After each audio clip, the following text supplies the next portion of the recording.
Oi, gente! Sejam muito bem-vindos à nossa live de Lógica de Programação, parte 2. Lembrando, para quem não viu a parte 1, ela vai estar aqui no YouTube, no nosso canal.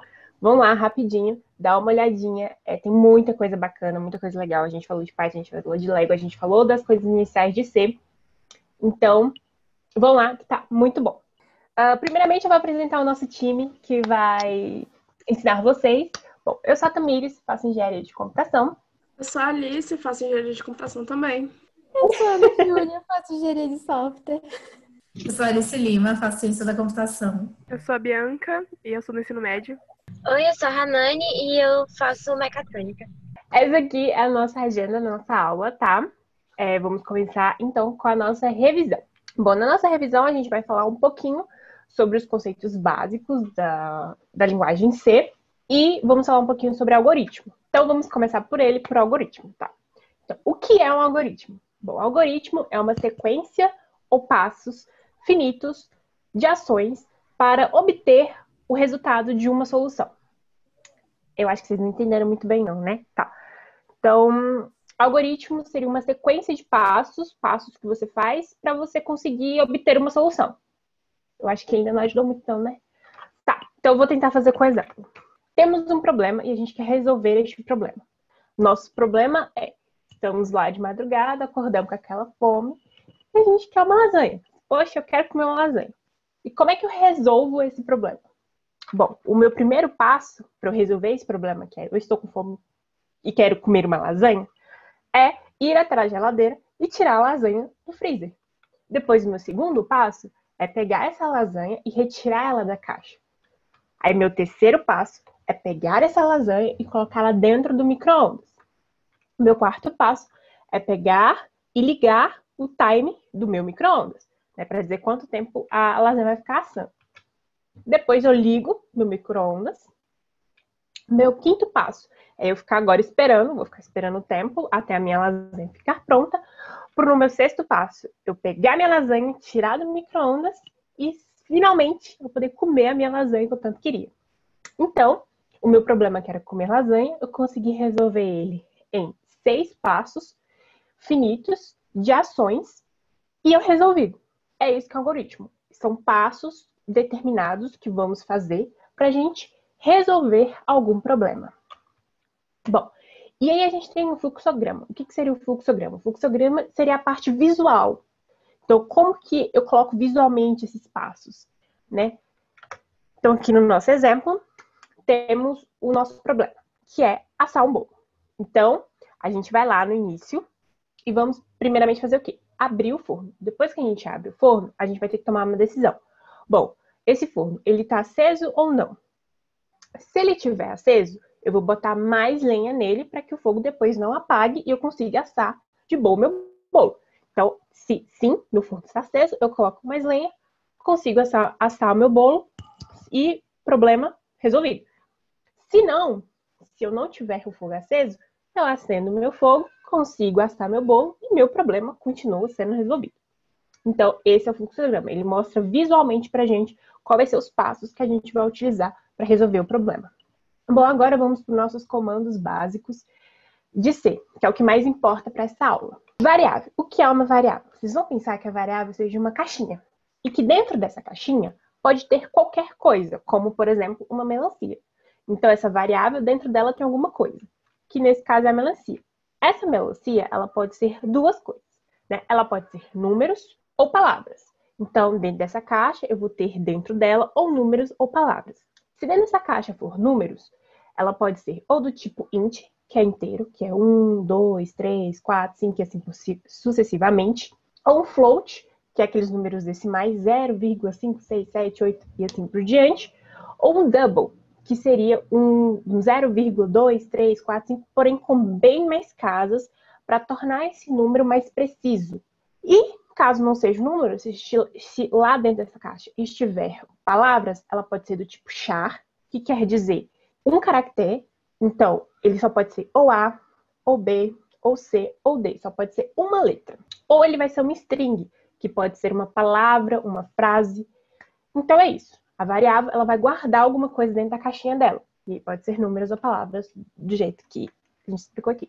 Bom, nesse exemplo, a gente tem aqui a nossa variável A. Nossa variável A, a gente tem que dizer que tipo ela é. Eu preciso dizer para o meu computador como que vai ser, o que que vai ter dentro dessa minha variável. Então, na variável A, eu estou dizendo para o meu computador que ela é do tipo int, ou seja, ela vai receber um inteiro, ela vai receber um número inteiro, que neste caso é o número 3.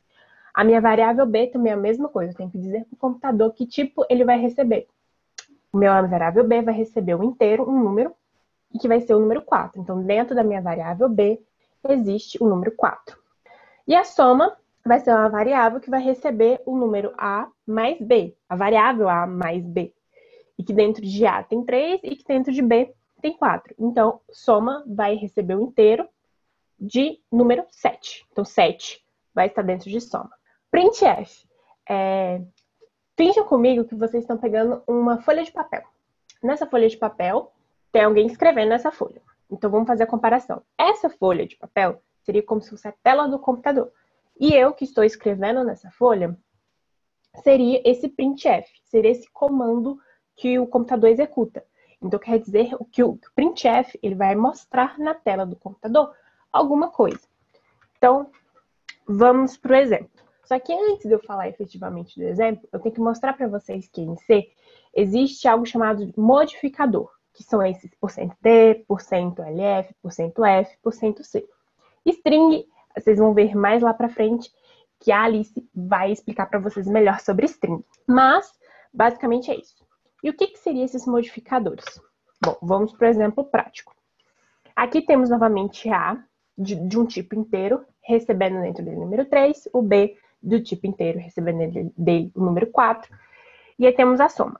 Agora, no meu printf, eu quero mostrar essa frase que está aí escrito. A soma de A mais B é igual a %d, vírgula, e a gente tem a variável soma. Então, o que esse %d faz? É como se ele fosse substituído pelo que está dentro da variável, pelo conteúdo da variável. Então, esse %d, ele vai indicar para o computador que naquele lugar do %d vai entrar o conteúdo de alguma variável.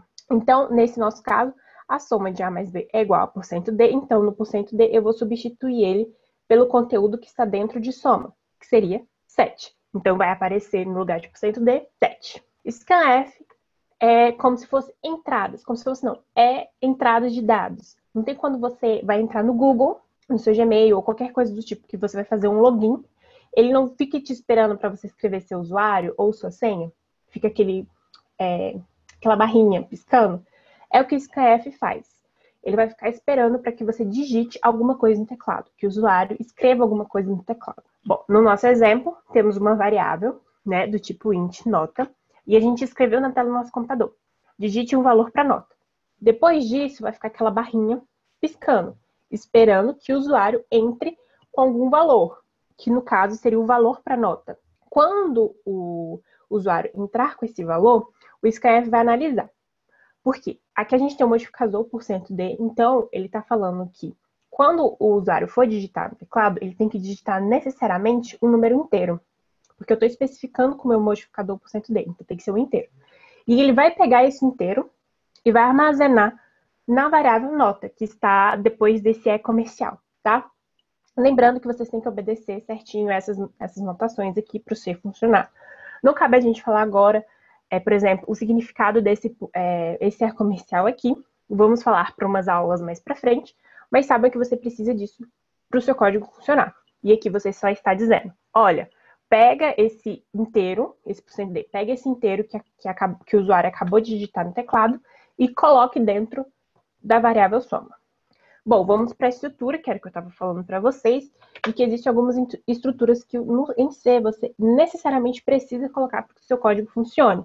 Nesse caso, a gente precisa colocar esse include, que isso quer dizer que é uma biblioteca, em que ele vai permitir que algumas funções, que a gente vai falar um pouquinho mais para frente em outras aulas, funcione aqui dentro. Mas você precisa necessariamente ter esse include, ter esse itmain, essas chaves e esse return 0 aqui embaixo.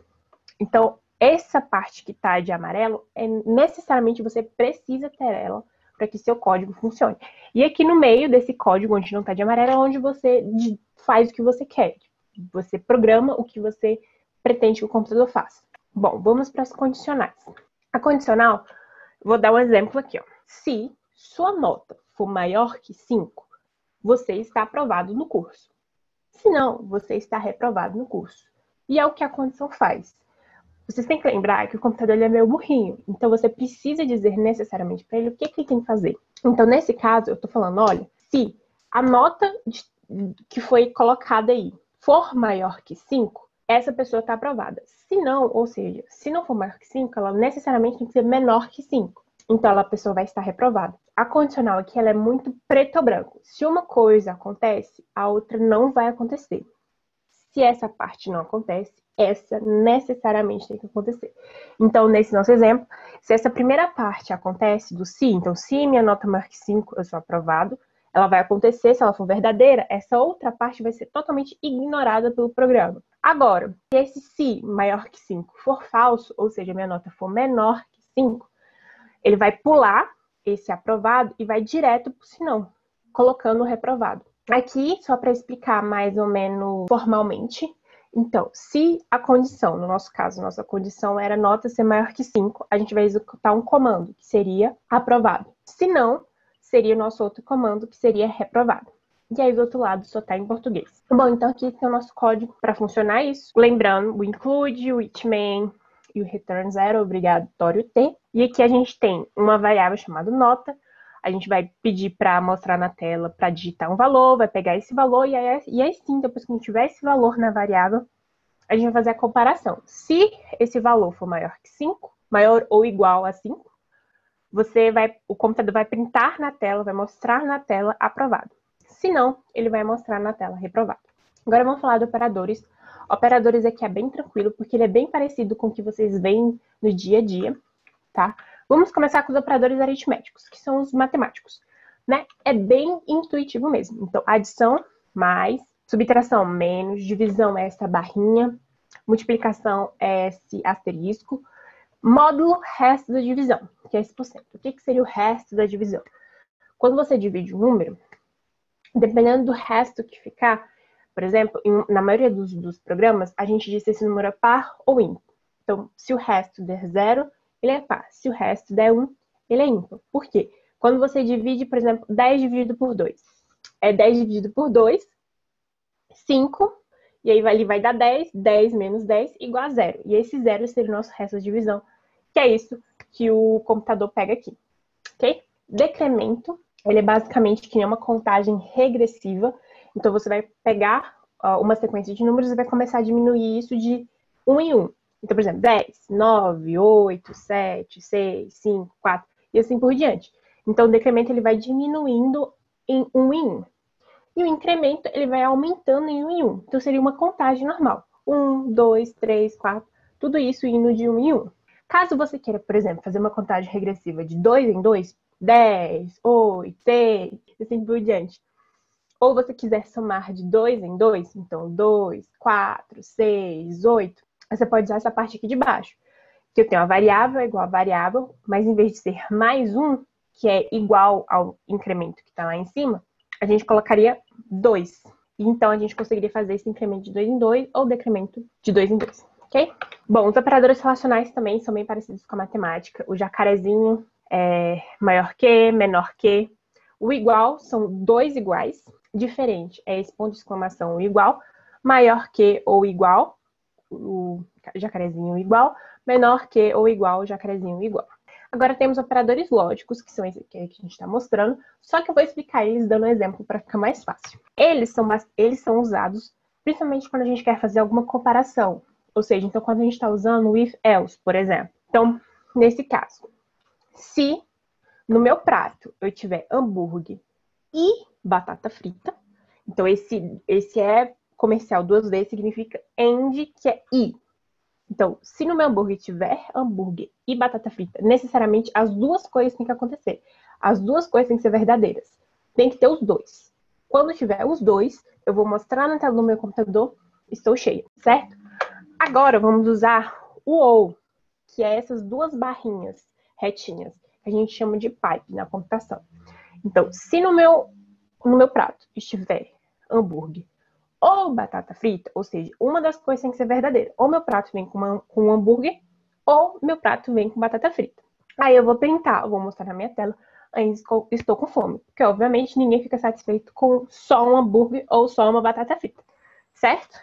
E, por último, a gente tem a negação, que é o ponto de exclamação. Então, nesse caso, se eu não tiver um hambúrguer e não tiver a batata frita, então se eu não tiver nenhum dos dois, vou printar na tela, eu tô com fome.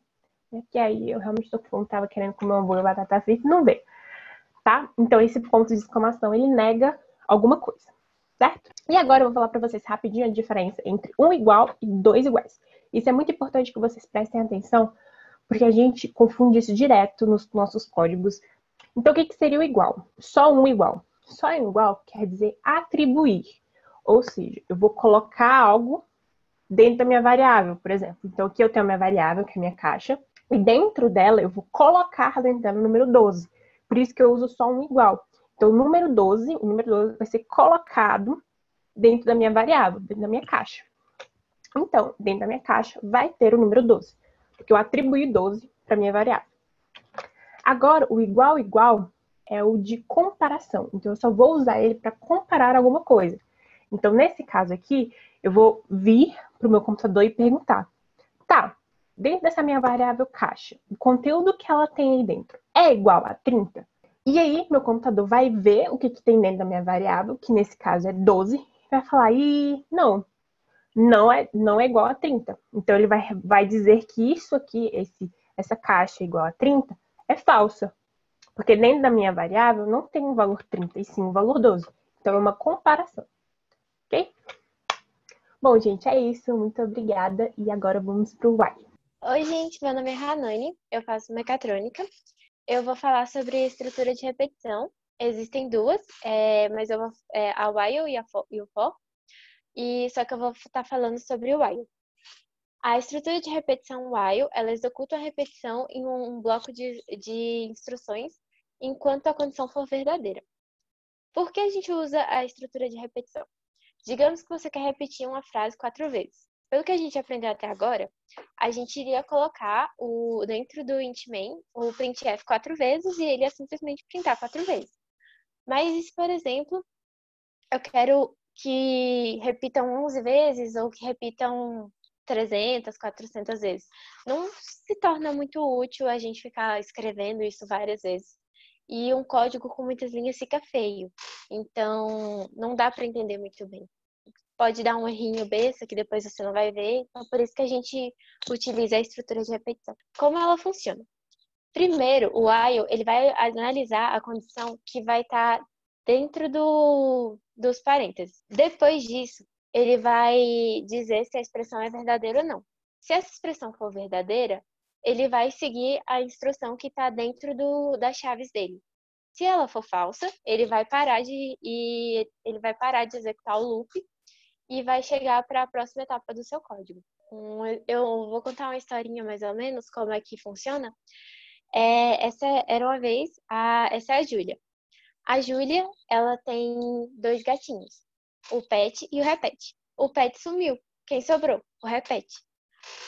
Levando pelaquela historinha que a gente brincava, acredito, quando era criança, a criança falaria, repete, e aí então você ia contar a história de novo, várias vezes. Então, no caso, essa é a nossa verdade. Ela ia ficar se repetindo até que a pessoa parasse de falar repete. No caso, eu já não falei de novo.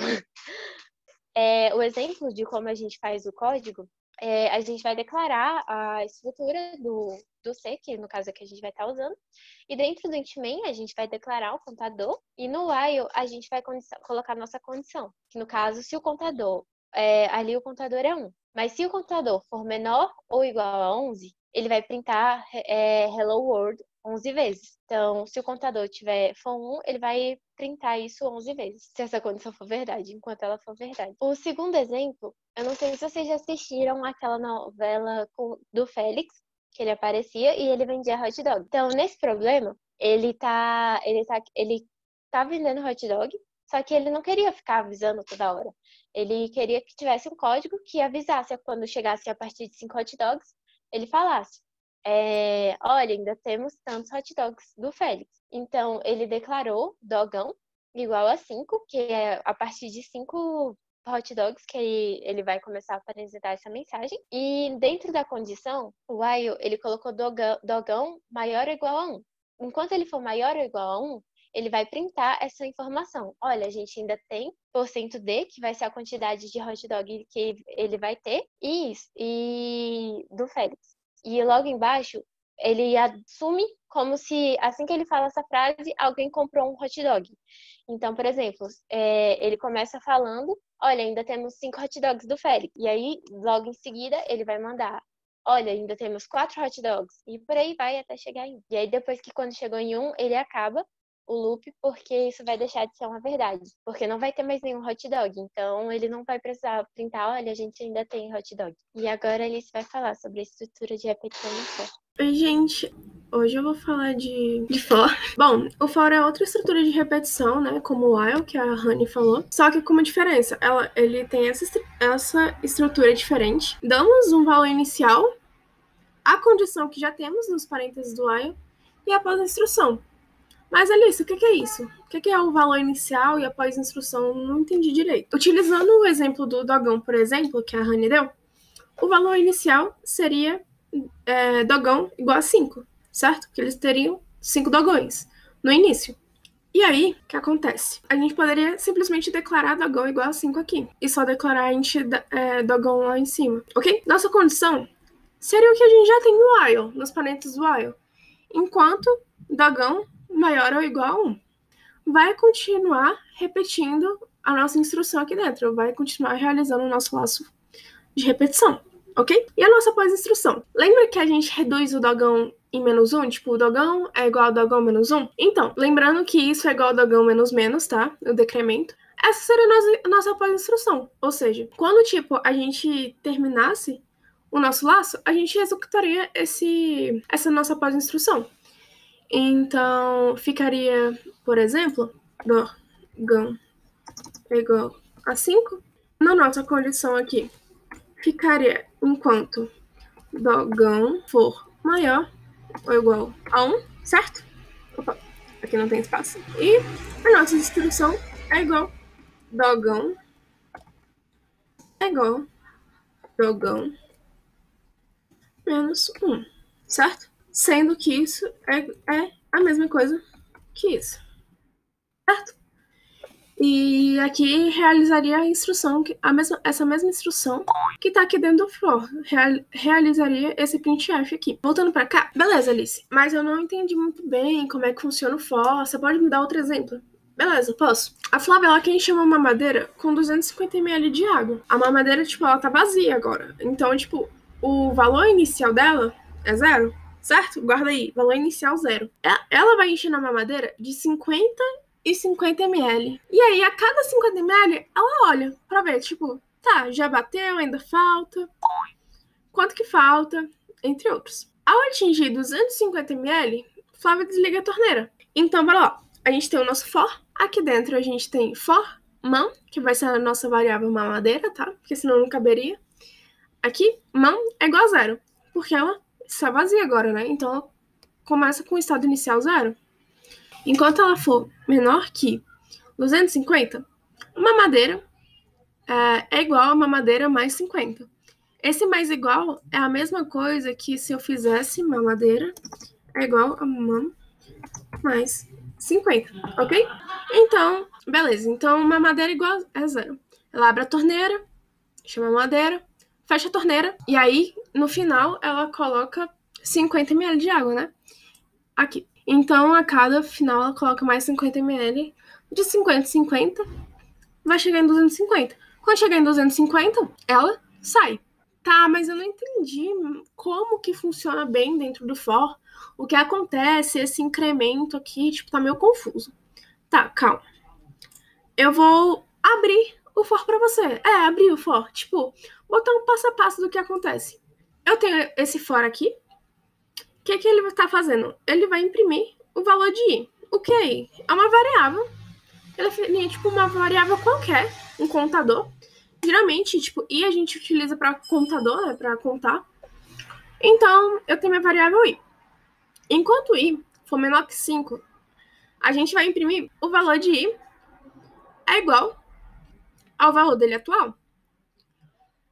E, beleza, o i, aqui no nosso for, ele tem o valor inicial 2. Lembra o valor inicial? Então, ele começa em 2. Ele tem um valor, ele começa em 2. Tipo, ele vai começar do 2, porque tá definido aqui no nosso valor inicial. Se eu quisesse botar um valor 1 aqui, um valor 4, por exemplo, ela contar só 1, tudo bem, você que define, você é o dono do... Enquanto i for menor que 5, eu vou fazer isso aqui dentro. Eu vou printar o valor de i é igual a % de i. O que esse printf tá fazendo? Ele tá imprimindo o valor de i na tela. E aí, no final, eu vou acrescentar 1 no i. Eu vou, mais uma vez, i mais é igual i igual a i mais 1, ok? Então, bora lá. O nosso primeiro passo. O i começa em 2. Aí pergunta, 2 é menor que 5? Sim, é menor.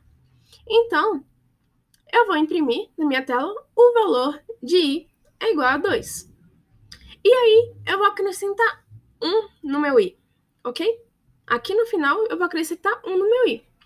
E agora, a gente vai pro próximo loop. I agora é 3.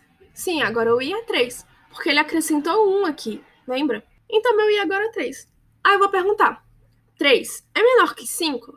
Sim, é menor que 5. Então, novamente, eu vou imprimir o valor de i é igual a 3. E agora, eu incremento novamente meu i. Vale um adendo aqui que eu não tinha falado antes. Meu valor inicial, ele é definido só no primeiro, no início do for, tipo, mas minha pós-condição, ele é atualizado a cada laço, a cada repetição, ok? Enquanto a minha condição aqui for verdadeira, a cada laço ele vai acrescentando 1. Ou o que eu mandar ele fazer aqui, ok? Na minha pós-condição. Beleza. Agora eu acrescentei 1 aqui, o 3, e agora, no próximo laço, ele vai valer 4, beleza? E vai repetir a mesma coisa que a gente fez aqui. Aí, no 4, ele vai acrescentar 1, certo? Então, no próximo laço, o i é igual a 5. Beleza, vai chegar aqui e vai perguntar, 5, i é igual a 5, certo? 5 é menor que 5? Não. Alice, mas é 5. Tá, eu tô perguntando se ele é menor. Não se ele é menor ou igual. Se eu perguntar se ele fosse menor ou igual, seria diferente. Teria o igual aqui atrás do menor, ok? Então, já que 5 não é menor que 5, ele sai. E ele não executa esse printf, ok? Beleza. Agora, Alice, pra que eu vou usar o for? Imagina uma coisa que você, por exemplo, vai receber vários números para você realizar alguma operação com eles, com todos os números. Por exemplo, você vai receber 20 números. Mas é só fazer 20 scanfs. Mas, poxa, você vai fazer 20 scanfs? É meio complicado, né? Tipo, o seu código, ele vai ficar muito feio e muito inoperável, né? Tipo, ele vai ficar muito ruim mesmo. Então, tipo, a gente utiliza o for, por exemplo, para fazer essas questões. Dá para utilizar o while também, ok? Mas o for é mais ideal porque a gente tem, tipo, já tem um espaço da nossa pós-condição pra gente fazer o nosso contador aqui e tudo mais. Beleza? Ok. Agora um exemplo. Vou botar aqui de novo. Eu quero aqui fazer uma média. Mas eu não quero fazer uma média, por exemplo, de 3 valores. Eu quero fazer uma média de 10 valores. Então, eu vou fazer o seguinte. Eu vou aqui pro online GDB, que eu vou fazer a questão com vocês, que eu acho que fica, tipo, mais intuitivo, certo? Vou selecionar aqui o C. Gente, vale o comentário de que isso aqui, tudo que tiver entre isso aqui, assim, é um comentário. Ou seja, o seu código não vai considerar isso aqui. Vai ser, tipo, como se não existisse nada ali, ok? A mesma coisa vale, por exemplo, para linha. Só que isso aqui só comenta na linha. Por exemplo, quando eu desço a linha, ele não comenta mais.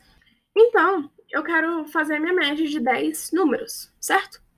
Então, eu vou começar com int, certo? Vai ser uma média normal, uma média de inteiros mesmo, sem contar os quebrados, beleza? Vou usar int, média, certo? Eu quero saber a minha média, né?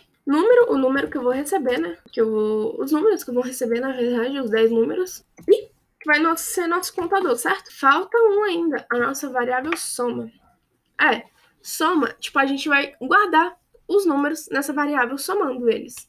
Certo? Vocês concordam que a média é a soma de todos os números que a gente receber dividido pela quantidade de números, certo? Então, eu vou somando esses números. Então, vou guardando nessa variável soma, beleza? Soma. Eu poderia deixar só assim, mas eu quero comentar um negócio que eu vou inicializar ela em 0. Por quê, Alice? Vocês concordam que eu vou somando os números nela? Tem aqui ela. Minha variável soma tá aqui. Beleza. E vai chegar, por exemplo, o primeiro número. Vamos supor que ele é 5. E aí eu somo 5 nessa variável soma, certo? E aí o próximo é 4. Somo nessa variável soma. O próximo é 10. Soma aqui. E aí eu vou somando, somando, somando, somando. Mas, se eu deixar ele assim, como eu garanto que na minha primeira soma, quando eu recebo, por exemplo, o 5 lá que eu tinha falado, ele vai somar com 0. Ele vai somar, tipo, como que eu garanto que na minha variável soma tenha 0 ou não tenha nada? Eu não sei. Eu não sei o que tem ali dentro, entendeu? Então, para garantir, eu vou inicializar ela em 0. Pra gente ter esse controle de que a gente tá somando os números e não os números com algum lixo de memória ou algo do tipo, que eu não vou entrar mais a fundo, ok? Tá, Alice, mas por que você não inicializou média, número e com 0? Primeiro, média, a gente vai atribuir um número a ele, certo? Então, eu vou garantir o que tem lá dentro, sabe? Porque eu tô atribuindo esse valor, ok? Número eu vou receber também, então eu vou atribuir o número que eu receber a ele. E eu vou somar nele, porém, eu vou atribuir ele igual a 0 lá na minha condição inicial do for, no valor inicial. Beleza? Então, bora lá. For i igual a 0, enquanto i for menor que 10. E mais, certo? Ele está adicionando. Então, eu tô fazendo uma contagem de 1 a 10 aqui, ok? Aqui, eu vou fazer um scanf, né? Porcento de comercial, número. Eu vou receber os meus números que eu quero, os meus 10 números aqui dentro. Então, eu faço uma contagem onde eu recebo os 10 números, beleza? Mas além de eu receber, eu tenho que armazenar eles, certo? Porque a cada contagem, o meu número reseta, certo? Porque eu recebo um novo número na minha variável número. Então, eu tenho que guardar os números anteriores. Por isso, a variável soma. Soma mais igual a número. Então, eu estou somando os números aqui em soma. Somando tudo, somando as 10 vezes, eu vou ter, então, média. Agora eu vou calcular a nossa média. Média é igual a soma dividido por 10. Eu vou calcular a soma de todos os meus números pela quantidade de números. Beleza. E agora eu vou printar. Printf. Porcento de. Mas antes eu vou adicionar uma mensagem de minha média é porcento de. E aqui eu vou botar a variável média. Certo? Ponto e vírgula, não esqueçam do ponto e vírgula. Muito importante. Agora eu vou dar um run, compilar a minha aplicação aqui, meu código. Certo, está compilando. Vocês concordam que se eu botar 10 vezes o número 10, a minha média vai dar 10? Ok? Então, bora lá. 10. 10. Minha média é 10. Então, esse foi o nosso cálculo da média, ok? Bom, é isso o que eu tenho para falar de fora hoje. Qualquer dúvida, deixa aí nos comentários e é isso. Tchau. Então tá, gente. Agora a gente vai falar sobre vetores. O que são vetores? Aqui a gente tem um desenhozinho de um vetor para ficar mais... Não sei se era uma coisa mais visual, mas eu vou explicar como é que funciona depois. Vetores. O que é um vetor? Um vetor é um conjunto de variáveis de um mesmo tipo. Aí tem do tipo int, do tipo double, do tipo float, do tipo char. Mas quando um vetor é do tipo char, ele é um string. Mas isso a Alice vai falar mais pra frente. E para que serve o vetor? O vetor serve para armazenar variáveis de um mesmo tipo. Como assim? Vamos pensar que a sua professora quer calcular a média das notas de todos os alunos da sala. Mas para calcular a média, ela precisa calcular todas as provas. O que a gente aprendeu até agora, ela ia precisar de várias variáveis para fazer isso. Seria variáveis para todas as provas de cada aluno. no final ia dar muita variável e isso não é interessante, né? Aí a gente usa o vetor, que o vetor, ele armazena mais de uma variável do mesmo tipo. Aqui embaixo, ó. Esse aqui, ele é um vetor de 5 posições, de tamanho 5, tá? Como assim? Ele vai até o 4, beleza, mas ele começa do 0. Aí na posição 0, ele tem um número armazenado. E na posição 1, ele tem um outro número armazenado. E na posição 2 tem um outro, na 3 tem outro e na 4 tem um outro. Isso que é um vetor. Como é que a gente declara um vetor? Existem algumas maneiras de declarar um vetor, mas no final é tudo a mesma coisa. Olha, aqui, para declarar um vetor, a gente precisa do tipo primeiro, que aqui no caso é o int, o nome do vetor, que é a idade, e depois o tamanho dele, a quantidade de elementos que ele vai ter. E aqui, 5, que seria esse vetor aqui de baixo, ó, que ele tem 5 posições de 0 a 4. Vale lembrar isso que o vetor, ele se conta assim, tá, gente? Começando do 0. Então, tenham isso em mente para depois não ficar confuso. Como é que a gente lê um vetor? Como é que a gente coloca esses números dentro do vetor? Existem algumas possibilidades também. Você pode declarar o vetor aqui e entre chaves você coloca os números do vetor. Quando você faz isso, você não precisa colocar o número aqui dentro, o tamanho dele. Mas você pode colocar também. Então, qualquer outra forma pode dar ele, tá? Mas essas formas aqui, elas não são muito usadas. Por quê? Porque normalmente você quer ler valores do teclado, você quer escrever o que vai ter dentro do seu vetor. Por isso que a gente não usa muito isso. A gente usa uma outra forma, que é usando for. Quando você mexe com vetor, você praticamente sempre vai mexer com for. Então, tenha em mente que você tem que saber mexer com for. Mas não se assustem, que eu vou mostrar aqui agora como é que a gente vai fazer isso. Vamos apagar esta parte aqui. Eu tô no GBD, que é o mesmo que a Alice usou. E aqui, como todo código de C, você precisa usar include e a biblioteca stdio, int main, return 0. Isso aqui é a estrutura básica que tem que ter em quase todos os códigos em si, tá? Beleza. Vamos primeiro ler um vetor, né? Primeiro a gente declara, então, um int vetor de tamanho 5. E como a gente mexe com vetor, a gente mexe com for, int i. E vamos vamos colocar os números dentro do vetor, né? Vamos fazer aqui usando um forzinho. O meu for que vai começar do 0 e vai até menor do que 5. E aí a gente incrementa ele. E aqui dentro a gente lê usando o scanf. Lembrando que é o %d porque é um número inteiro. Tem que ter o e comercial, porque senão dá erro, tá bom? Não esqueçam esses detalhes que dá muito erro. Beleza, aqui a gente declarou e leu o nosso vetor. E agora a gente precisa descobrir qual é o maior número do nosso vetor. Quando a gente mexe com o vetor, a gente tem que aprender a manipular ele. E nesse caso, para a gente descobrir o maior número, a gente tem que sair comparando o primeiro número com o segundo e com o terceiro e comparando o número adoidado até achar o primeiro valor. Uma outra coisa, uma dica que eu dou para vocês é que quando vocês mexem com fazer códigos, você tem que escrever, colocar no papel antes de codar, porque isso vai te ajudar muito. Porque muitas vezes você não consegue visualizar o que você precisa fazer só nessas linhas aqui. Você precisa colocar no papel para ficar mais claro. Eu mesmo preciso, porque senão eu me perco todinha. Mas tá bom. Vamos lá. A gente vai usar aqui uma variável auxiliar, que eu vou chamar ela de maior. E eu vou comparar essa variável com os valores dentro do meu vetor. Certo? Então, eu vou colocar a minha variável em 0, que como a Alice falou, é sempre bom inicializar a nossa variável. E aqui, agora, eu vou comparar essa variável com os valores dentro do meu vetor. Como é que eu faço isso? Eu uso um for. O meu for, que também vai começar de 0 e que vai até 5. E vai aumentando de 1 em 1. E aqui dentro, a gente vai comparar. If. Se o meu vetor na posição i for maior que o maior, então o meu maior, ele vai receber um novo valor. Certo?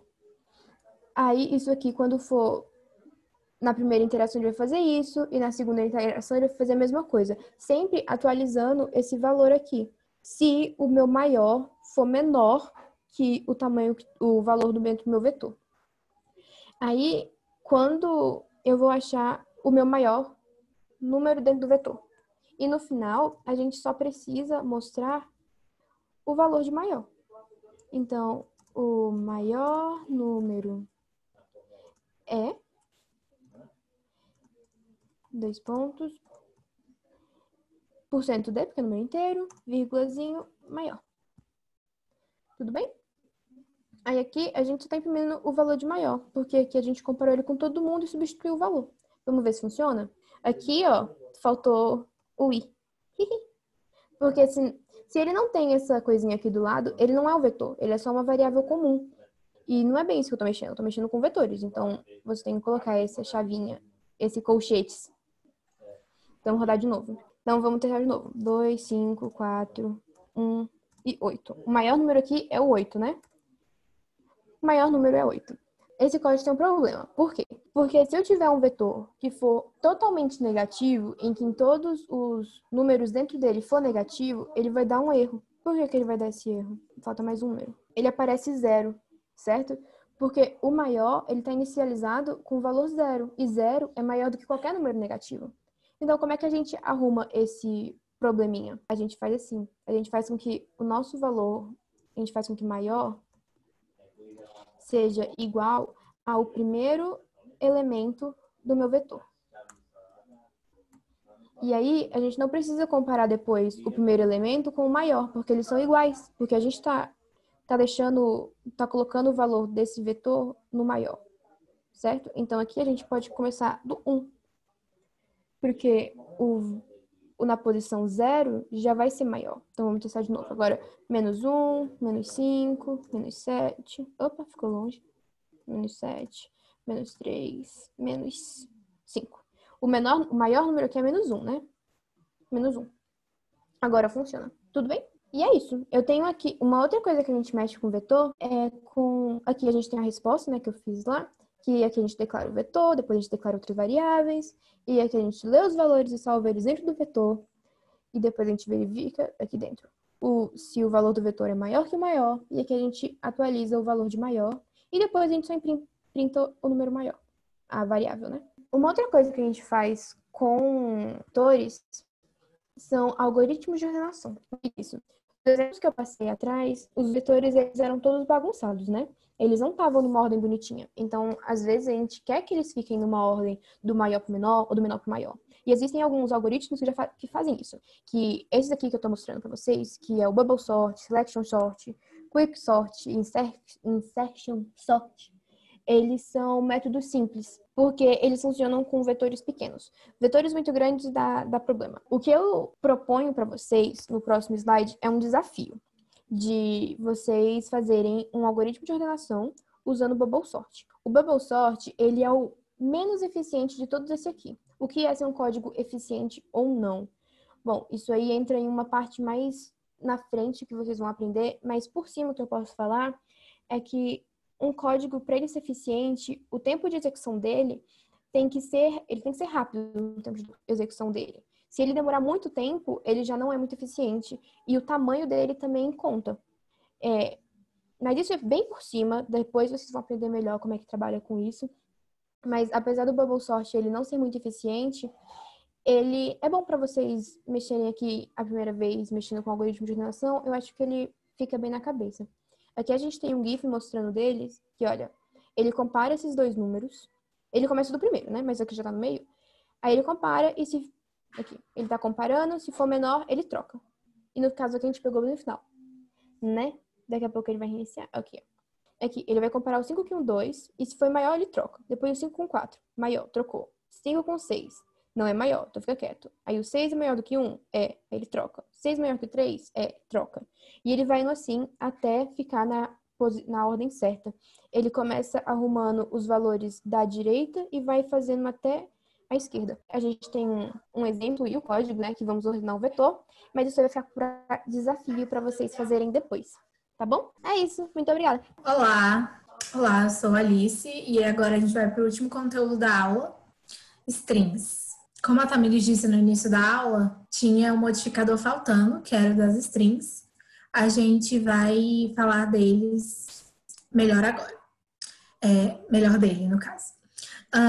String, se a gente for definir, podemos definir assim, conjunto de caracteres armazenados num vetor. Vai ficar mais claro daqui a pouco. Fazendo uma revisão da aula anterior, a gente tinha esse tipo de variável aqui, o char, que pode guardar apenas um caractere, como está aqui. Mas, se eu quiser trabalhar com palavras ou frases, geralmente a gente está precisando fazer isso quando está resolvendo exercícios de programação e tudo mais, a gente precisa, então, de uma coisa que guarde, né, vários caracteres, porque aí já não é só, um só não vai adiantar, né, não é eficiente. Então, o caractere é justamente isso, nada mais do que a string, nada mais do que é isso em C, é um vetor do tipo char, né? Como a Ana Júlia falou agorinha, vetores eles podem ser de vários tipos. Ela mostrou vetores com variáveis tipo int. Aqui as strings, essas variáveis que estão guardadas juntas, elas são do tipo char. Então, visualmente, a representação de char e uma string, né, seria como está aqui embaixo, né? Eu tenho a variável letra, aí aqui no caso está guardando só o A. Mas se eu tiver uma string, vai ficar dessa forma. E aí você se pergunta, tá, mas o que é isso aqui no final? A gente vai falar no próximo slide. Na linguagem C, o que temos não é propriamente a string, não. Não existe variáveis do tipo string, né? Que você coloca string e o nome da variável. Vocês podem ver que eu coloco char, o nome que eu quero e ali, né, do lado o tamanho. Justamente porque em C é vetor de caractere. A gente está chamando de string, mas nada mais é do que um vetor. Em outras línguas, como C++, inclusive, né, temos variáveis do tipo string, mas aqui no C só tem dessa maneira. Aqui, visualizando, né, com os índices agora, a gente tem aquilo que quando a gente está trabalhando com vetor, sempre começa do índice 0. Isso pode dar uma confundida, porque, por exemplo, essa string aqui, ela tem tamanho 6, né, mas ela vai de 0 a 5. Então, às vezes, quando a gente está lá fazendo nosso programa, a gente acaba esquecendo disso e pode, por exemplo, colocar um V6 lá e aí vai dar um erro porque está acessando uma coisa que não existe. E aí, de novo, está aparecendo, né, esse /0 aqui. O que é isso? Quando a gente está trabalhando com strings, é importante a gente dizer onde ela acaba, porque a gente geralmente vai fazer manipulação com essas strings. O que é manipulação? Depende, eu posso fazer várias coisas. Em suma, eu estou alterando essa string. Posso cortar um pedaço dela, mudar, posso querer percorrer para fazer comparação. Então, eu preciso saber onde ela acaba. E o /0 aqui, né, ele é um caractere delimitador, ou seja, ele só vai estar ali para te avisar que acabou a string. Aqui, por exemplo, poderia ser um vetor maiorzinho, poderia ter, sei lá, 7 posições. Mas como tem esse /0 aqui, ele não, ele por si só já fala que acabou a string, que o conteúdo que importa vai até aqui, né, até a posição anterior. Então, o que tiver depois não é relevante. Então, geralmente nem vai ser acessado, porque eu vou ter algum condicional que diz que quando chegar aqui, né, quando ele identificar o /0, acabou. O caractere delimitador serve para isso. E tem outra coisa. Como a gente tem esse caractere delimitador, a gente precisa sempre declarar, na hora de declarar o tamanho dessa string, colocar um a mais, né? Ele de um tamanho, aqui, por exemplo, eu quero um nome que tenha no máximo 30, né, de tamanho. Só que como eu tenho esse caractere delimitador, eu tenho que reservar um lugarzinho desse vetor para ele. Por isso eu coloco 31. E aqui a gente chega na parte importante, né? Leitura escrita. Como é que eu pego uma string do teclado? Como é que eu coloco uma string na tela? São coisas importantes. Primeiro, aqui na escrita, tenho 2 maneiras de colocar uma string na tela. A primeira é de modo convencional, como já foi visto nas outras aulas, na outra aula e, no caso, na revisão, que é usando o modificador da variável, né, do tipo da variável, aqui no caso %s, e depois da aspas, né, depois da vírgula, a gente colocar qual que é a variável, né, qual que eu quero mostrar. E tem uma maneira de escrever também mais diretamente, supondo que eu só quero colocar um aviso na tela e esse aviso vai aparecer só uma vez, eu posso colocar direto, igual está aqui no Seja Bem-vindo. Isso porque o printf permite que eu faça isso. Printf, scanf, a gente fala aqui que são comandos, mas eles no fundo também são funções, né? A gente sabe que tem uma coisa acontecendo ali por debaixo dos panos, né? A gente só chama e coloca o parâmetro dentro do parênteses, mas, enfim, um dos parâmetros é uma string. Então, eu posso estar fazendo isso. Às vezes, essa mensagem aqui não vai ser, ela não vai ser utilizada de novo, ela está dentro de um loop, né? E pode aparecer mais de uma vez. Mas, enfim, eu não estou manipulando ela, não vou mexer nela. Então, eu não preciso colocar ela numa variável, eu coloco ela direto aí, se eu quero mostrar na tela. Então, né, só recapitulando, a gente tem duas formas de fazer.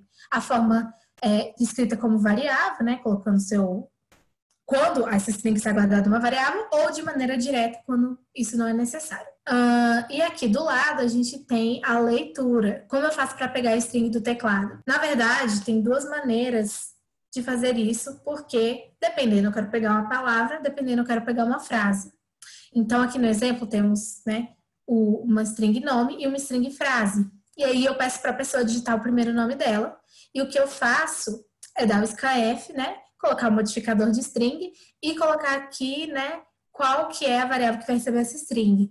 Detalhe importante é que a gente não tem e-comercial antes do nome aqui. No caso das strings, não é necessário, quando você estiver tratando delas, não coloque o e-comercial. Isso é uma exceção. Se a gente pegar o int, double, é necessário, né? Pode dar erro se a gente não colocar, mas aqui na string não. E aí, beleza, fui lá, peguei, assim que eu, depois de escrever o nome, né? Assim que eu dar enter ou espaço, ele para de pegar todo o resto que eu via digitar, fazendo desse jeito aqui. Agora, se eu quiser pegar uma frase, tem um problema, né? A frase, ela tem espaço entre as palavras. Então, o que eu preciso fazer é dar um jeito de, quando eu apertar a tecla do espaço, não parar de pegar o que vier depois. Se eu fizer da maneira aqui de cima, é isso que vai acontecer. Você vai pegar a primeira palavra da frase. Então, para isso, eu preciso usar o modificador um pouco diferente. Eu preciso colocar esse colchete aqui, né? E esses caracteres. E só lembrando que /n é equivalente a enter. Quando eu coloco, por exemplo, aqui do lado, né? Eu coloquei esse /n, o que eu faço eu vou para a próxima linha, né? Digamos assim. Então, é isso. Às vezes eu quero pegar uma palavra só, às vezes eu quero pegar uma frase. Quando eu quero pegar uma frase, eu preciso estar atenta e colocar isso aqui. Senão, se eu colocar da outra forma, ele só vai pegar a primeira palavra. Aproveitando que a gente está falando de leitura escrita, tem uma coisa que é importante quando a gente está trabalhando com strings, que chama a tabela ASCII. Não vou falar dela nessa aula, mas eu sugiro que pesquisem, né? Quem quiser saber mais. Porque lá tem todos os caracteres, seus valores, porque cada caractere tem um valor. Tanto que quando a gente está falando do /0, né, esse aqui, ele não tem representação gráfica nenhuma e ele tem valor nulo. Então, é por isso que ele foi escolhido para ser o caractere delimitador. Claro, você pode usar outro, por exemplo, né, no seu programa, mas, um exemplo, se eu uso asterisco como caractere delimitador, se o meu programa necessitar que eu use asterisco para mostrar na tela, o que pode acontecer é que eu vou ter uma ambiguidade aí, eu vou ter um probleminha, né? Ele está delimitando a string, ou seja, não é para ele aparecer, ele é uma condição de parada, mas se eu quero mostrar ele na tela, como é que faz então? Então, por isso, o /0 foi escolhido, porque ele não tem representação gráfica nenhuma. Visualmente, isso não representa nada. De qualquer maneira, fica aí para vocês verem tabela ASCII. Aí, como eu tinha falado, né, a gente pega strings em programas geralmente porque a gente quer fazer manipulação. Tem uma biblioteca chamada string.h que ela tem várias funções interessantes que a gente pode estar trabalhando pode estar utilizando para fazer programa e é bem mais fácil do que fazer na mão, né, as coisas. Só que nessa aula a gente não vai utilizar nada dessa biblioteca porque quando a gente está aprendendo a programar é interessante, ainda mais com C, né? É interessante que a gente faça as coisas na mão mesmo, para utilizar os conhecimentos que a gente obteve antes. Por exemplo, o uso do for. Quando eu quero fazer uma coisa na mão, com string, usar o for é essencial. Mas, de qualquer maneira, eu coloquei aqui as principais funções dessa biblioteca, né? Essa aqui, por exemplo, a strlen, ela vai te falar o tamanho da string, aí tem essa aqui também, que vai copiar uma string na outra, tem como eu concatenar a string, né? Pego a string A, a string B e coloco as duas na C, por exemplo. Posso fazer com mais de 2 strings, por exemplo. Tem comparação, né? Tem programa que pede para você, sei lá, colocar os nomes em ordem, imprimir os nomes em ordem alfabética. É interessante usar essa. Mas hoje não vamos usar. Aí, né, só para não deixar passar, eu trouxe como eu faria para copiar uma string na outra, né? Que seria equivalente a usar essa função aqui. Então, eu tenho a string 1 e aí eu atribuí laranja a ela. Uma coisa que vocês podem estar notando aqui é que eu não coloquei o tamanho. Acontece que como eu já declarei essa string e eu não tenho intenção de mudar ela, de colocar uma palavra maior e tudo mais, eu posso fazer isso diretamente aqui. Eu não preciso colocar o tamanho, né? Eu só coloco o conteúdo dela e aí automaticamente vai separar para mim espaço suficiente para caber o que está escrito. Mas beleza, eu tenho a string 2, vocês podem ver que ela tem tamanho 8, por quê? Né? Apesar daqui a gente ter 7, eu preciso do delimitador, né? Então, 7 mais 1. Por isso aqui tem tamanho 8. E aí, o que eu vou fazer? Como a minha string é um vetor de caractere, eu só preciso passar cada posição do vetor da str1 para a respectiva da str2. Então, é justamente isso que eu estou fazendo aqui. Eu faço um for. Eu declarei a variável i aqui dentro. Eu posso fazer isso tranquilamente, não vai dar erro nenhum. Talvez, quando for rodar em algum lugar, dê um erro, mas não tem problema. Provavelmente vocês já viram outra pessoa fazendo isso nessa aula ou na outra, ou alguma vez na vida. Mas, enfim, o que eu estou fazendo, né? 0. Aqui não é 5, tá, gente? Aqui é 7. Eu vou até rodar o programa pra vocês verem direitinho. De qualquer forma, o que eu tô fazendo é passando, né, cada pedacinho da string para outra. Cada pedacinho dessa para essa. E no final, no último, eu coloco, lembrando é porque vai de 0 a 7, por isso que tá 7 aqui. Eu coloco o caractere delimitador e depois eu mostro só para a pessoa ver que realmente foi copiada, né? Que realmente tem laranja escrito na string 2. A gente vai ver isso. Lembrando que aqui não é 5, né? Teve um pequeno erro. Então, né, o programa tinha que fazer o quê? Copiar a string, o conteúdo da string 1 na string 2, depois mostrar a string 2 para a gente conferir se realmente foi copiado. E aí ele mostra para mim, realmente tem laranja lá. Tem uma forma de eu mostrar a string no for também, mas eu não vou fazer. Fica aí como desafio fazer isso. Mas é bem simples e é interessante algumas questões, né? Quando a string é pequena, não tem problema fazer isso. Mas voltando. Agora, para fechar, trouxe um exercício. Vamos ler. 1, 2, 3. Seu irmão mais novo aprendeu a escrever apenas 1, 2 e 3 em inglês. Ele escreveu muitas dessas palavras em um papel e sua tarefa é reconhecê-las. Nota-se que seu irmão mais novo é apenas uma criança, então ele pode fazer pequenos erros. Para cada palavra pode haver, no máximo, uma letra errada. O comprimento de palavras é sempre correto.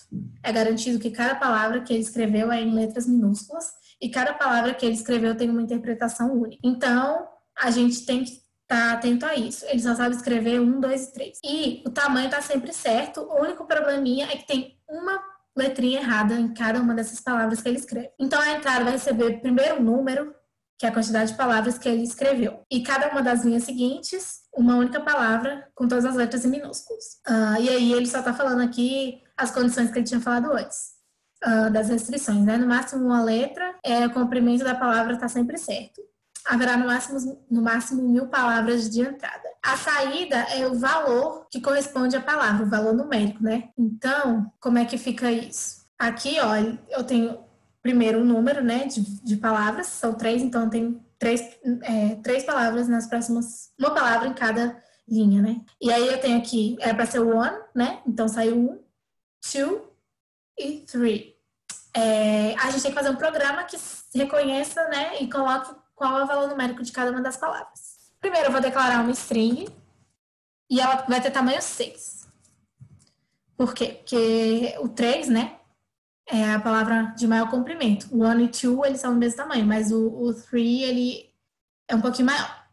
Aí, beleza. Primeiro, preciso também da quantidade de palavras, né? Uma variável para pegar a quantidade de palavras que ele vai escrever. Então, primeiro do teclado, eu pego essa quantidade. Depois disso, eu faço um for para fazer o processo na quantidade de vezes solicitadas. Agora eu dou scanf na string, né, na palavrinha que o menino escreveu. Não precisa de comercial aqui. Depois disso, eu vou fazer comparações. Então, tem várias formas de fazer essa questão. Eu vou fazer de uma que é mais simples, não a mais bonita, mas enfim, dá para fazer. A gente tem que notar que, né, o three, ele é o maior, né? A palavrinha, as outras duas têm o mesmo tamanho, mas ele é um pouquinho maior. Então, o que eu vou fazer? Primeiro condicional que eu vou fazer é para identificar se ele escreveu ela. Se na posição o que tiver não é um /0, eu já sei que é o que eu tenho que colocar 3. Detalhe, eu não estou usando variável para... Esse barrinho aqui é só para dar um enter, tá? Eu não estou usando variável para colocar na tela, né? Eu coloco direto 3 ali. Tá, essa é uma condição, né? Agora, se não entra nela, então é one ou two. O que eu vou fazer? Eu vou fazer um condicional que vai ser um pouquinho grande, caso seja o 1, né? Caso seja o 1. Então, eu vou colocar nesse condicional todas as condições possíveis, todas as possibilidades possíveis da palavra one estar errada. Então, if, vai ser um if meio grande, tá?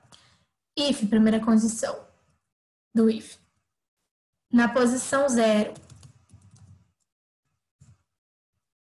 o que eu tiver é um O, lembrando que é tudo minúsculo. E na posição 2, o que eu tiver é um N, tá valendo, né? Mas pode ser que não seja o caso, pode ser que não seja a terceira letra que esteja errada, mas sim, sei lá, a segunda. Então, se a primeira é igual a O e a última, né?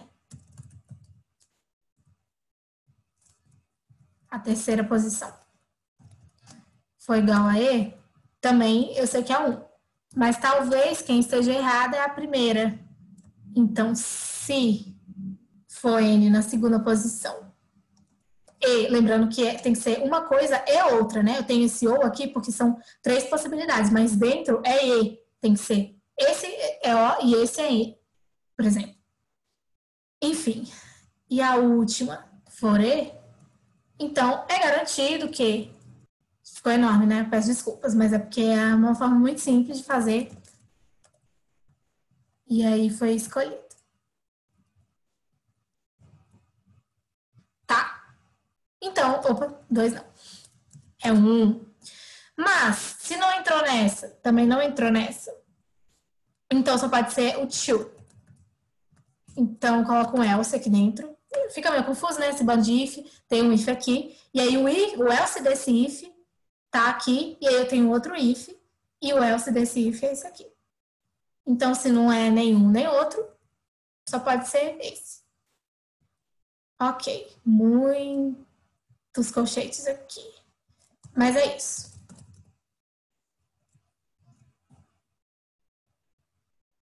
Uma coisa importante que eu tenho que estar fazendo sempre que eu pego uma string nova é limpar ela quando eu for para a próxima iteração do for. Ou seja, eu fiz uma vez, peguei uma palavra. Se essa palavra era o 3, né, o 3, o que acontece? Tem caracteres mais pro final, né? Eu preenchi quase toda ela. Então, se eu for pegar um número menor, depois, o que vai acontecer? Se eu não limpo, vai ficar o resto da string anterior.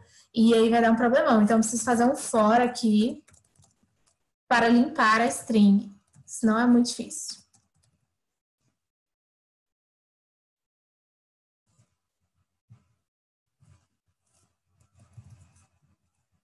O que eu tenho que fazer? A str em cada posição recebe o /0. E assim ela está pronta para pegar a próxima string sem ter esse problema. Vamos conferir.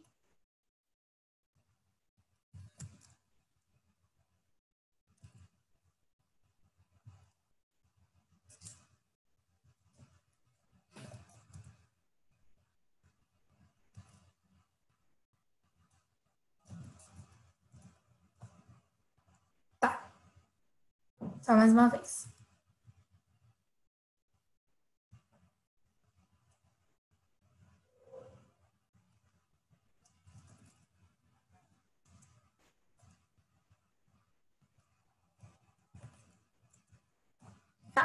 Então é importante limpar a string aqui. Enfim, o exemplo era esse. É isso. Bom, gente, agora que vocês já aprenderam a como utilizar o vetor, o for e o while, eu irei trazer aqui 3 questões para vocês tentarem fazer. Bom, a primeira questão, nós iremos estar utilizando o vetor e o for. Então, já bora ler o enunciado. Bela pretende comprar 4 peças diferentes de roupa a cada 2 dias por 2 semanas. Eita, gente, já tem muita informação, correto? Então, bora diminuir essas informações. Vocês concordam comigo que 2 semanas é igual a 14 dias? Então, a cada 2 dias, durante esses 14 dias, ela foi comprando roupa. Para a gente diminuir isso, é só a gente dividir 14 por 2, que é 7. Então, a Bela foi comprar 7 vezes durante esse tempo. Então, durante 2 semanas, ela foi lá, ela fez compras 7 vezes. Portanto, antes de começar as compras, ela fez uma contagem de quantas roupas ela tinha em cada gaveta. Então, bora prestar atenção em quantas roupas ela tinha em cada gaveta. Na gaveta de meias, havia 5 peças. A de blusas havia 9 peças. A de calças tinha 7 peças e a de shorts tinha 11 peças. Crie um programa para saber quantas peças Bela teria em cada gaveta. Quando encerrasse as 2 semanas de compra. Então, Bela quer saber o resultado no final, quantas roupas ela teria ao total, porém em cada gaveta. Então, bora ajudar ela. Aqui, vou usar o GDB. Pronto. Eu já apertei aqui para escolher a linguagem, que é a C. Agora eu vou apagar aqui, gente, o print F, que a gente vai precisar agora. Nós iremos começar declarando o int e declarar nosso vetor, que eu vou chamar de gaveta. Gaveta. Agora, eu irei colocar a quantidade de gavetas que tem. São 4, correto? E eu vou declarar também uma variável i, que será ela que irá falar em qual gaveta nós estaremos mexendo. Agora, eu irei... Eita, eu tô colocando o vetor aqui, mas é a gaveta. Nós iremos colocar o valor de cada gaveta. Como vocês aprenderam, a contagem começa pelo 0, então não se assuste. A primeira gaveta, a gente tem 5 peças, que seria a gaveta de meias. A gaveta 1, que é a de blusas, ela teria 9 peças. Na gaveta 2, que seria a gaveta de calças, ela teria, ela teria 7 peças. E na gaveta 3, que seria a gaveta de shorts, ela teria 11. Ponto e vírgula, não se esqueçam disso. Agora, gente, eu irei colocar o nosso for.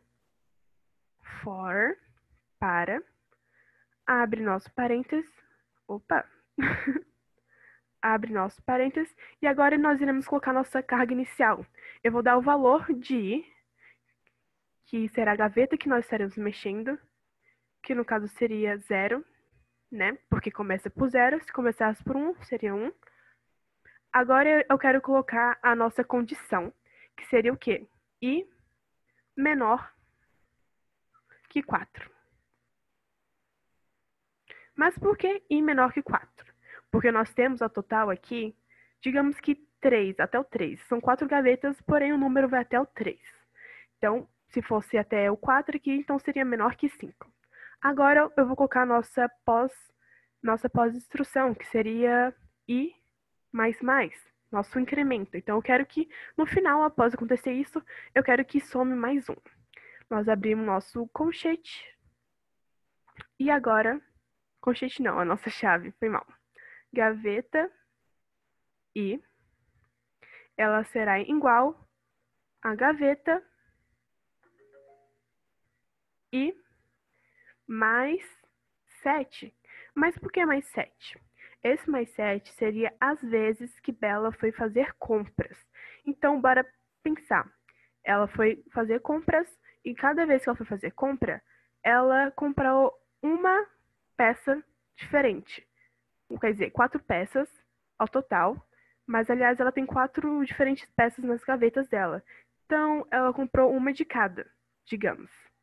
Bom, agora que eu já coloquei nossa condição, que seria essa, eu quero que apareça na tela assim, desta forma.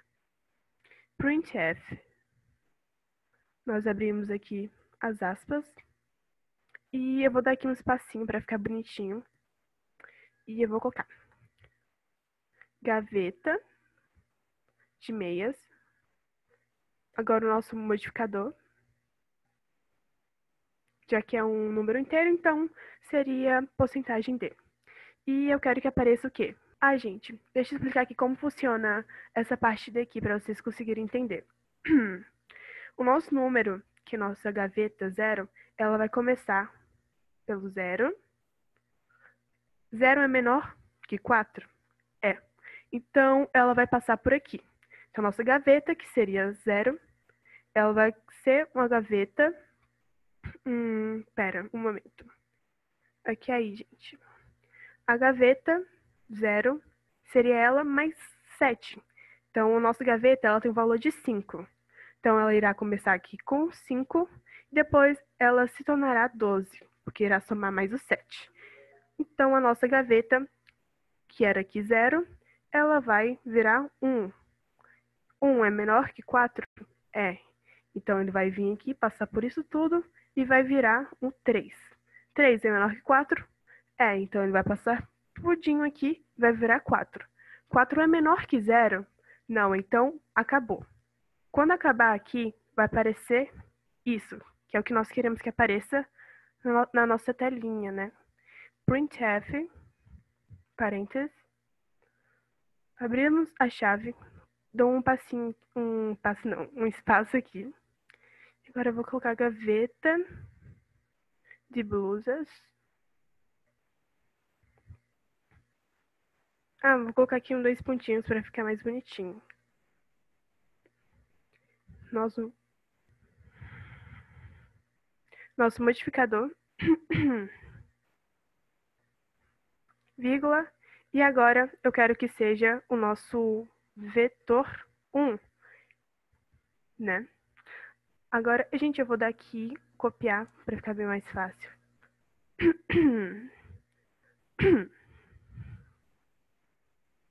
Agora, a gente só modifica. Aqui seria de calças. Meu Deus, minha voz está falhando agora. Aqui seria de calças. Aqui de shorts. E aqui seria o nosso vetor 3, que a gente denominou de gaveta. Gaveta. Agora a gente vai rodar o nosso programa. Prontinho, gente. Deu de entender? A nossa primeira gaveta começou com 5, ela somou mais 7, então ela virou 12. A nossa segunda gaveta, que seria de blusas, ela começou com 9, somou mais o 7 e virou 16. A nossa gaveta de calças era 7, somou mais o 7, virou 14. E nossa última gaveta, que seria de shorts, ela tinha 11 peças e ela ela tinha 11 peças e se tornou 18 peças. Bom, agora a gente vai para a nossa segunda questão, que nós estaremos utilizando o for. Bora ler agora o enunciado. O rei da matemática estava estudando as 4 operações, mas teve dificuldade em responder à multiplicação do 3, e também de outras, porém não veio ao caso. Uma das operações o deixou bastante curioso, e o fez querer saber quanto que era 3 vezes 8. Crie uma tabuada do 3 para ajudar os estudos do rei da matemática. Eu aconselho vocês darem uma pequena pausa e tentarem resolver no GDB. Para esse código, nós teremos que começar declarando a nossa variável, que eu vou chamar ela de count. Mas vocês podem chamar ela de i, de j, vai da sua preferência. Agora eu já chego com for, abro parênteses, e eu vou colocar a nossa carga inicial, que eu vou falar nosso valor inicial do count, que seria de 0. Agora eu vou colocar a nossa condição. O count tem que ser menor ou igual a 10. Isso seria, gente, porque eu quero que a nossa tabuada chegue até o 10. Mas se você quer que a sua tabuada chegue até o 50, o 100, aí você irá modificar bem aqui. Ponto e vírgula. E agora eu quero que apareça o nosso incremento, né? Que seria count mais mais. Que eu quero que no final disso some mais um para ir para a próxima etapa. Agora eu quero mostrar o que eu quero que realmente aconteça. E seria o quê? Vou mostrar aqui nossa estrutura da nossa tabuada. Printf, abre aspas. Eu vou dar um barra N aqui, gente, para ficar organizado, tá bom? Senão vai ficar tudo bagunçado. Nossa estrutura da nossa tabuada seria o quê? 3, seria uma tabuada do 3. O x, para denominar a multiplicação. E agora eu vou colocar a nossa porcentagem D igual a porcentagem D, que são nossos modificadores. Vírgula, a nossa primeira porcentagem D, eu quero que ela significa o count. E a segunda eu quero que significa 3 vezes o count. E ponto e vírgula. Então, bora entender aqui, gente, como vai funcionar. Ele vai começar pelo 0. Vocês podem começar pelo 1 também, tá bom? Vocês escolhem. 0 é menor ou igual que 10? É. Então, ele vai fazer o quê? Vai fazer 3x. 3 vezes o 0 é igual a 0. Bom, aí depois disso ele vai somar mais 1 e vai virar 1. 1 é menor ou igual a 10? É. Então, eu vou fazer o quê? 3 vezes 1, que é igual a 3. Então, bora ver aqui se vai funcionar com todos os outros. Prontinho, gente. A nossa tabuada do 3 está correta. Então, se vocês quiserem mudar uma tabuada, se vocês quiserem fazer uma tabuada do 8, do 7, é só vocês mudarem bem aqui e também na nossa estrutura, correto? Porque senão iria aparecer uma contagem aqui, uma operação, e aqui estaria outra. Bom, bora lembrar que a questão seria o quê? 3 vezes 8, correto? Então, bora aqui na nossa tabuada que já fizemos. 3 vezes 8 é igual a 24. Então, a resposta seria 24. Agora, bora para a nossa última questão. Nessa questão, nós estaremos utilizando o while. Carol estava com muita fome e com vontade de comer fast food. Logo pensou em pedir uma porção de batata frita. Ansiosa pela sua comida ter chegado, saiu correndo para pegar e entrou dentro de sua casa. Mas foi aí que deu tudo errado. Carol foi pegar a porção, mas acabou deslizando de sua mão. Reza a lenda de que se algo cair no chão, você tem 5 segundos para pegar antes de estragar. Instrua Carol o que fazer quando isso acontecer. Bom, eu acho que todo mundo já conhece, né? Essa regra dos 5 segundos, pelo que a gente usa, pelo menos eu uso de vez em quando o chão está limpo, não é mesmo? Então, bora ajudar a Carol, porque eu acho que na hora, ela estava com tanta fome que ela se esqueceu. Então, se você sabe como que é essa regrinha, dá uma pausazinha e tenta resolver ela. Agora, eu vou fazer com vocês. Primeiro, eu vou declarar 2 variáveis. Uma eu vou chamá-la de A, que será ela que irá contar o nosso processo. Eu vou colocar com 1, porque eu quero que comece tipo 1 segundo, entendeu? A outra variável seria a B, que seria meio que o nosso troféu. Seria o que nós iríamos acontecer, nossa conclusão, nosso resultado. Agora que eu já declarei nossas 2 variáveis inteiras, eu vou colocar o while, enquanto o A, que seria 1, ele for menor ou igual a 5, eu quero que aconteça isso. Eu quero que printe isso na sua tela. Printf, abre parênteses, abre aspas, porcentagem de segundos. Então, aqui irá aparecer a quantidade de segundos a cada tempo. Assopre. Eu quero que apareça isso na telinha. Bom, atrás disso, deixa eu colocar aqui, gente, o barra N para dar um espacinho. Bom, barra N, e eu quero que essa porcentagem D, ela signifique o quê? Eu quero que ela signifique o nosso A, que no caso, ele irá começar por 1. Agora, diferente do for, o nosso incremento irá aparecer aqui, que seria A, ele vai se tornar A mais 1, ou A mais mais. Vocês escolhem. Agora que a gente já fez nosso processo, como vocês podem ver aqui, gente, ele vai começar por 1. 1 é menor ou igual a 5? É. Então, o 1 vai passar por aqui. 1 vai se tornar 2. 2 é menor ou igual a 5? É. E vai acontecer isso até chegar o 5. Agora eu quero que apareça aqui o nosso resultado, que seria o quê? Eu vou colocar o if se b ele for igual a 6, que já vai ter passado da nossa regra, né, que é somente 5 segundos. Eu quero que print agora, coma rápido e finja que nada aconteceu. Eu vou colocar aqui também o else para vocês, se vocês quiserem usar, né, por acaso. Else. Caso não for 6 segundos, eu quero que print tá esperando o quê? Então, bora ver se nosso código deu certo. Prontinho. Então, seria o quê? 1 segundo, não liga esse Szinho, mas aqui. 1 segundo, assopre. 2 segundos, assopre. 3 segundos, assopre. 4 segundos, assopre. 5 segundos, assopre. Agora, coma rápido e finge que nada aconteceu. Bom, como o nosso if, como o nosso b é igual a 6, então ele excluiu o else. Mas bora fazer aqui o teste. Bora chamar ele de 7. Tá vendo, gente? Mudou, correto? Então, só para vocês também poderem saber que vocês podem usar o else. Prontinho, esse seria o nosso código para ela. Então, seria dessa forma que iríamos ajudar Carol. Bom, a gente vai estar deixando, gente, aqui na descrição, os links, no caso do nosso slide, e também das atividades. Então, gente, essa foi a aula de hoje. Espero que vocês tenham gostado. O material dela vai estar na descrição, junto com o documento que tem as questões. Por favor, deixe o feedback de vocês nos comentários, se inscrevam se vocês gostaram da aula e não deixem de assistir a aula anterior também. Ela tá bem interessante. É isso. E deixa o like. E compartilha pros amigos.